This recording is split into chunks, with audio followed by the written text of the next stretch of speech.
ஆன ஸ்ரீ ஜோசப் விஜய் எனும் நான்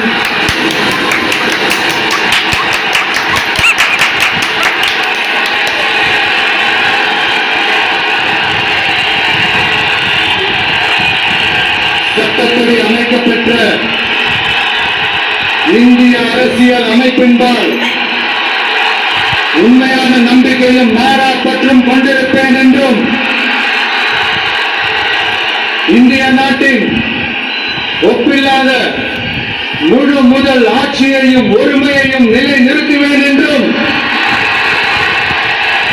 தமிழ்நாட்டு அரசின் முதலமைச்சராக உண்மையாகவும் உளச்சான்றின்படியும் என் கடமைகளை நிறைவேற்றுவேன் என்றும் அரசியல் அமைப்பிற்கும் சட்டத்திற்கும் இணங்க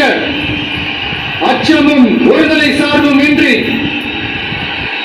வெறுப்பை விலக்கி பலதரப்பட்ட மக்கள் அனைவருக்கும்